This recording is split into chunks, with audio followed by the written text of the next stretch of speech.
Halo teman-teman, dengan aku Innova Melisa. Hari ini aku mau sharing dua hal. Yang pertama itu resep kepiting lunak atau kepiting soka. Dan karena seafood identik dengan bau amis, aku mau bagikan cara aku agar dapur tidak bau. Salah satunya dengan membuat pengharum ruangan alami juga ya. Semoga bermanfaat. Nah, ini kepiting soka yang udah aku keluarin dari freezer ya. Dia masih agak beku. Seperti namanya, kepiting ini punya cangkang yang lunak ya. Sebelum kita masak, kita bersihin dulu ya. Berbeda dengan kepiting biasa yang cangkangnya keras sehingga bisa langsung dicopot cangkangnya, cangkang kepiting soka ini empuk. Jadi membersihkannya kita perlu gunakan gunting ya. Gunting bagian mulutnya begini, kemudian bagian mulut kita buang. Kemudian kita buka sisi-sisinya. Nah, ini ada insangnya kita buang. Insang ini kotor jadi wajib kita buang ya. Ini ada kuning-kuning ini jeroan, boleh dibuang boleh enggak. Kalau teman-teman gak suka kuning-kuning ini, better pilih kepiting cowok aja. Karena kepiting cewek punya banyak kuning-kuning ini telur yang ada di dalam badannya. Cara bedain kepiting cowok sama cewek itu gampang. Kita nanti lihat di bagian bawah badannya. Kalau dia itu bentuknya bulat, dia itu cewek. Kalau bentuknya dia segitiga, dia itu cowok. Nah, yang ini kan bulat ya, jadi dia cewek. Di bagian dalam sana nanti biasanya ada telurnya kuning-kuning juga, itu gede banyak. Kalau nggak suka harus dibuang kan sayang ya. Mending pilih kepiting cowok. Penutupnya ini kita buang juga ya teman-teman. Oke, ini udah selesai dibersihin, tinggal dicuci di air mengalir aja ya. Yang kuning-kuning ini nggak kami buang karena kami suka ya. Nah, kalau udah dicuci bersih, sekarang saatnya aku potong-potong. Ini potong-potongnya aku langsung potong pakai gunting karena memang mau masak ini itu potongannya nggak berapi-rapi ya. Jadi aku cuma gunting-gunting aja. Nah, kalau kepiting cowok tuh kayak gini, dalamnya itu nggak ada kuning-kuningnya. Tapi kalau kepiting cewek tuh kuning-kuningnya full kayak gitu tuh. Kalau misalnya nggak suka kan sayang-sayang ya, beli-beli dibuang-buang. Ini kepiting cewek nih isi kuningnya banyak ya. Tuh. Itu telurnya teman-teman. Kalau samping-samping tadi itu jeroannya sih. Berikutnya aku siapin tepungnya. Aku pakai tepung terigu protein rendah ya supaya kriuk. Bumbunya aku simpel banget. Kali ini cuma kaldu bubuk rasa sapi. Karena bawang-bawang dan lainnya sedang habis, jadi aku cuma pakai kaldu bubuk aja. Terus abis itu kasih garam sedikit boleh, terus kasih air. Nah, kalau udah diaduk rata aja teman-teman. Sambil aduk rata gini kita panasin minyak ya. Habis itu masukin kepiting-kepitingnya ke dalam adonan. Nah, kalau minyaknya udah panas, goreng tuh adonannya yang ada kepitingnya. Ini aku pakai sospen supaya minyaknya irit ya, nggak terlalu banyak. Kalau pakai wajan kan gede banget tuh, minyaknya mesti banyak. Karena dia ini digoreng pakai metode deep frying, minyaknya harus banyak ya. Nah, kalau udah kayak gini, dia minyaknya nggak terlalu bergejolak, gorengannya udah mulai keras, kita bisa mulai lepasin dia dari sisi-sisinya ya, supaya nanti nggak gosong. Nah, kalau misalnya nanti dia sudah keras, udah mulai kelihatan kecoklatan, kita bisa balik juga. Kita goreng sampai coklat keemasan ya teman-teman. Ada juga sih suka yang mendo, dalam arti putih-putih gitu, jadi kayak mendoan, tergantung selera. Kalau aku lebih suka yang coklat keemasan ya. Nah, kurang lebih begini, terus diangkat dan ditiriskan. Goreng juga adonan kepiting lainnya ya teman-teman. Sebaiknya adonan ini jangan lama nginepnya supaya nanti tetap crispy. Kalau misalnya terlalu lama dia jadi alot. Nah, sajikan dengan sambal tomat, sayur rebus, dan juga nasi putih.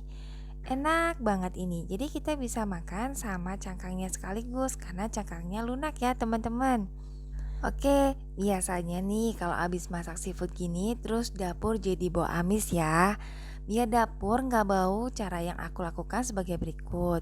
Yang pertama, usahakan sirkulasi udara dapur lancar. Untuk membantu atasi kuman yang menyebabkan bau, sinar matahari banyak membantu. Kami memilih menggunakan sistem void dengan atap akrilik seperti ini ya teman-teman. Untuk membantu mengatasi bau, Kami juga menggunakan cooker hood dengan filter bau di dalamnya. Ini bisa bantu atasi dapur yang panas juga loh. Nah, ini cooker hoodnya ya teman-teman.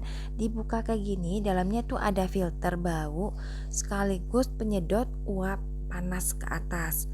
Kita bisa setting kecepatan hisapnya mau 1, 2, atau 3 sesuai dengan keperluan kita. Yang kedua, gunakan baki yang besar saat membersihkan bahan makanan. Baki ini bantu bahan makanan yang bisa menimbulkan bau tetap dipakai aja, nggak tercecer kemana-mana ya. Kemudian segera cuci alat masak dan tempat cuci piring setelah kita memasak ya teman-teman. Yang ketiga, setelah masak, segera buang sampah dan kotoran organik karena bisa membusuk dan menimbulkan bau tidak sedap dan mengundang serangga jahat datang. Sampah organik ini bisa kita manfaatkan sebagai pupuk dan pelestari lingkungan juga loh teman-teman. Sayur yang tadi aku gunakan, aku dapatkan dari hasil kebun yang menggunakan pupuk ini. Caranya gampang banget, tanam aja sampah organik dalam tanah di sekitar rumah kita. Karena rumah aku kecil, aku gunakan lubang biopori ya. Walaupun kecil, lubang biopori dapat membantu menjaga ketersediaan air tanah dan mencegah banjir, apalagi jika dilakukan secara massal ya. Khusus untuk sampah organik, aku sediain ember ini. Jadi dia nampung sampah organik termasuk cucian-cucian dari sampah organik. Misalnya cucian tadi kepiting, air cuciannya, tapi yang tanpa sabun aku tabung di sini. Jadi ini aku bisa manfaatin airnya untuk siram tanaman, sedangkan sampah yang padat aku masukin ke lubang biopori ya teman-teman. Kita juga bisa tambahkan kertas yang sudah tidak terpakai di dalam lubang biopori supaya nih pupuk makin lengkap gizinya dan lebih cepat jadi. Dengan demikian kita bisa olah sampah sekaligus dapat hasilnya ya. Jangan lupa cuci juga wadah sampah organiknya. Ini namanya pepaya Jepang hasil kebun aku. Cara olahnya gampang banget. Pastinya tangan aku ini udah cuci ya, udah bersih. Tadi pakai sarung tangan juga. Nah, ini dicuci bersih, terus tinggal direbus aja. Ini gampang banget olahnya. Dibuat lalapan cocok banget, empuk, enak, nggak pahit lagi. Kalau aku suka banget, apalagi ini banyak kandungan proteinnya. Terus banyak vitaminnya juga, jadi tergolong superfood yang mudah ditanam di rumah. Aku rekomen deh tanaman pepaya Jepang untuk ditanam di rumah sekitar kita teman-teman. Nah ini nggak pakai lama udah jadi siap diangkat dan disajikan bersama dengan lauk favorit kita ya. Sayur ini yang tadi aku sajikan bersama dengan kepiting. Ini enak banget. Oh ya kita bisa tanam cabai juga, tomat juga di kebun rumah kita ya. Oke, kembali lagi ke langkah supaya dapur tidak bau. Yang keempat, kita bisa manfaatkan bahan alami untuk membuat pengharum ruangan ya teman-teman. Kita bisa gunakan jeruk, kopi, pandan, serai, mawar melati atau apapun yang kita suka untuk mengatasi bau dapur ya. Karena di rumah ada jeruk dan daun pandan, aku mau gunakan dua bahan ini di saat ini ya. Kita kupas dulu jeruknya, ambil kulitnya. Kita bisa langsung kumpulkan kulitnya di wadah atau tempat berpori dan letakkan di dapur ya teman-teman. Cuma kalau aku lebih suka dibuat bunga gini, aku selipin di toples agar stabil bentuknya. Bisa dihias juga. Saat pengen lebih harum aromanya, kita bisa remas ya bunga jeruk ini. Kita bisa pakai sampai dia hilang aromanya ya. Diletakkan di dalam chiller kulkas juga bisa ya. Kita juga bisa manfaatkan pandan sebagai pengharum ruangan alami. Jadi selain untuk masak, bisa untuk mewangikan dapur.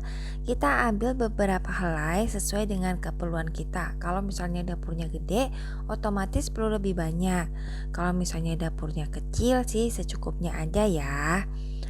Nah, ini kita potong seperti ini. Kalau aku lebih suka ambil yang tua, kalau terlalu muda aromanya itu cepet hilang. Jadi aku ambil yang agak bawah-bawah gitu.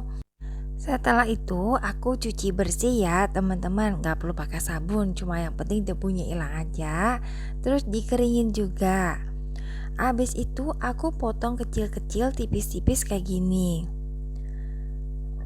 Kalau mau potong gede-gede bisa sih, cuma kalau tipis-tipis gini aromanya lebih keluar dan hasilnya lebih oke menurut aku. Setelah itu bisa dimasukin ke wadah, bisa di mangkuk, di toples, ataupun di tempat yang berpori. Pewangi pandan ini juga cocok dipakai di mobil ataupun di kamar mandi ya. Asal ya teman-teman tidak takut dengan aromanya. Karena beberapa punya anggapan kalau ada aroma pandan itu berarti ada makhluk halus yang datang. Kisahnya mirip sama aroma mawar dan melati gitu ya. Jadi kembali ke pilihan teman-teman.